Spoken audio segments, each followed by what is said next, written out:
Salut à tous, nous voilà chez Bébésaurus, notre magasin de Lyon. Je vais vous parler d'un lézard assez extraordinaire qui est peu répandu en captivité. C'est le 5 à queue préhensile des îles Salomon, le Corycia zebrata.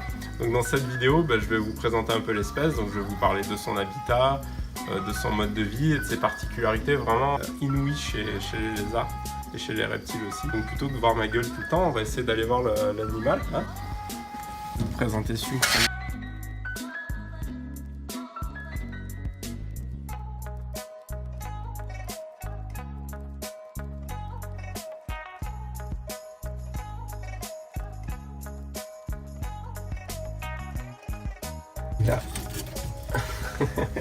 Il est pas content. Il a pas envie de se faire embêter dans ça. Alors c'est un petit peu taquin. Je vais essayer de vous le sortir sans me faire arracher la main. Alors, quand on les prend, ils ont toujours un peu peur, mais une fois pris en main, ils sont généralement plutôt cool. Dès qu'ils sont sortis de leur habitat. Normalement. Alors, donc c'est un lézard de la famille des Syncidés. Donc généralement, les lézards de cette famille-là ont des membres très peu développés. C'est plutôt dans la plupart des cas, des lézards terrestres, voire fouisseurs. Là, celui-là, en fait, il s'est complètement adapté à la vie arboricole. Donc pour ça, en fait, il a adapté sa morphologie. Donc chose assez étonnante chez un syncidé, vous pouvez regarder la taille des membres qui sont quand même particulièrement développés. Donc vous pouvez voir des doigts assez longs avec des griffes acérées qui lui permettent de s'accrocher facilement sur les branchages en fait. Il a aussi une dentition assez particulière qui lui permettent de s'adapter à son régime alimentaire qui est strictement végétarien. L'autre particularité c'est sa queue en fait. Il a une queue préhensile qui lui sert de 5e membre et qui lui permet de s'accrocher en fait. S'accrocher assez facilement sur les t-shirts. Tu me sens partout. Oui. On voit ton sang là, regarde. Ça te fait défoncer. Non mais c'est des griffes, hein. C'est pas très grave.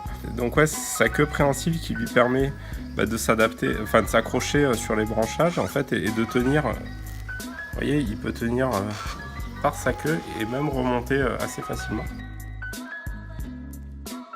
Donc en fait, ces lézards, comme son nom l'indique, hein, donc 5 à queue préhensile des îles Salomon, est originaire donc des îles Salomon. C'est cet archipel qui est... Oui, il va me mordre. Il est un peu irascible celui-là, mais... c'est cet archipel en fait qui est à l'est de la Papouasie-Nouvelle-Guinée, au nord-est de l'Australie, qui a une faune endémique. Hein, un tiers des reptiles qui sont présents sont endémiques et les Corycia zebrata en font partie. Cette espèce est répartie vraiment que dans cet archipel d'îles.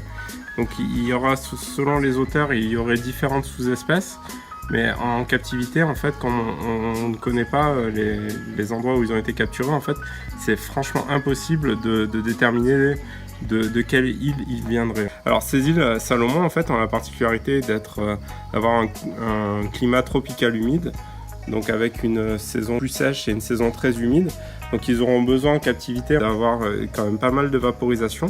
Ils passent en fait leur journée dans les arbres, plutôt dans les ficus en fait, où ils vont dormir la journée à l'intérieur des troncs creux et ils auront une activité nocturne. Ils vont manger pas mal de plantes, certaines plantes épiphytes. Dans la nature, on arrive justement à voir leur présence en regardant les traces des mâchoires sur les plantes qu'ils consomment en fait. Donc là, vous voyez, c'est un juvénile hein, qui a à peu près 2 ans, donc qui est loin d'être adulte. La taille adulte est autour de 80 cm. Quand ils naissent, en fait, ils font à peu près un tiers de la taille de la mère. C'est énorme. La mère, en fait, a une gestation, en fait, c'est des animaux qui sont vivipares. Elle a une gestation qui dure environ 9 mois. Et chose vraiment particulière chez ce 5, c'est que la mère s'occupe de son petit pendant plus d'1 an, elle le protège. Donc là, avant de le séparer, on l'a laissé 1 an et demi avec sa mère. Et là maintenant, donc on l'a ramené à la boutique, maintenant qu'il est totalement indépendant. On l'a ramené à la boutique et vous pourrez venir l'admirer ici. Je précise que cet animal en fait est né chez moi. Dans une prochaine vidéo, je vous montrerai mon groupe reproducteur de Corycia zebrata. Pour la petite anecdote, hein, j'ai acquis mon premier spécimen en 1995. C'était un adulte qui venait des îles Salomon. Je savais pas l'âge qu'il avait, et donc là aujourd'hui on est en 2018 et il est toujours vivant. Et il est en pleine forme, hein, il continue toujours à s'accoupler. Enfin, j'ai pas idée de la longévité de ces animaux, mais à mon avis ça doit vivre entre 30 et 40 ans sans aucun problème, peut-être plus.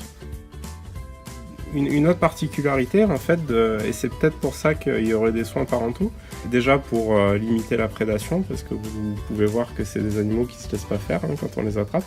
Donc la mère est particulièrement agressive en fait après la mise bas et pendant les mois qui suivent. Elle est vraiment protectrice vis-à-vis de ses petits. Et en fait, elle lui fait manger aussi ses excréments, qui lui permet d'ensemencer sa flore intestinale pour lui permettre de digérer les végétaux. Parce qu'en fait, chez les reptiles, la digestion des végétaux est un réel problème et ils n'ont pas la flore intestinale de manière innée. Ils sont obligés de l'acquérir au fur et à mesure de leur croissance. Donc en fait, en termes de régime alimentaire, hein, donc, comme je vous disais, c'est un lézard qui est végétarien et qui est nocturne. Donc au niveau de l'élevage, ça va être relativement simple.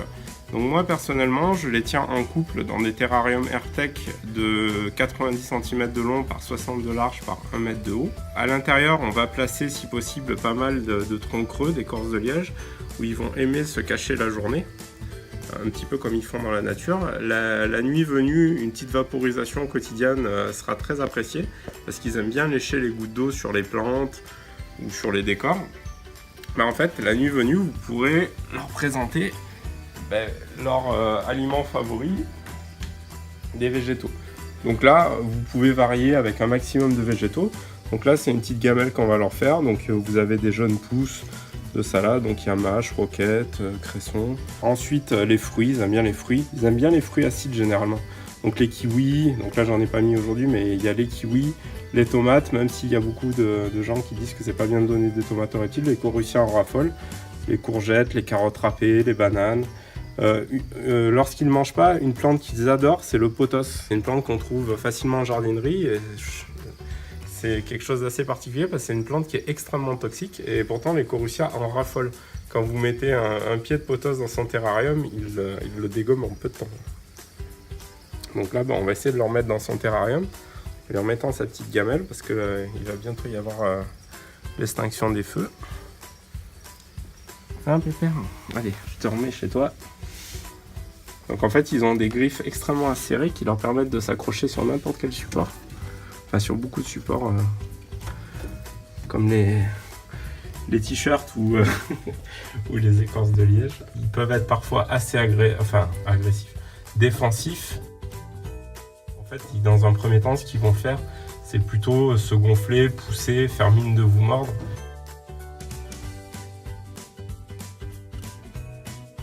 Alors, vous avez peut-être remarqué son comportement un peu entre guillemets agressif, c'est simplement qu'en fait ce sont des animaux qui sont très attachés à leur territoire et qui le protègent.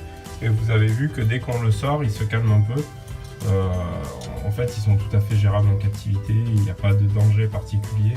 Ils ne sont pas non plus extrêmement rapides. C'est juste un peu rock'n'roll parfois. Quand on va dans leur terrarium pour leur changer leur gamelle, ils sont là à défendre un petit peu leur territoire. Donc vous pouvez les repousser. Moi j'utilise des tubes de sopalin vide et je les pousse avec pour pas qu'ils s'abîment dessus. En fin de vidéo, on vous mettra une liste de bibliographies, d'articles ou de bouquins à lire si vous êtes intéressé par le sujet. Et donc si vous voulez venir le voir, n'hésitez pas à nous rendre visite à Bébésaurus à Lyon. Nous vous accueillerons avec grand plaisir. Donc je vous dis à bientôt et j'espère que cette vidéo vous a plu. N'hésitez pas à laisser des commentaires. Salut!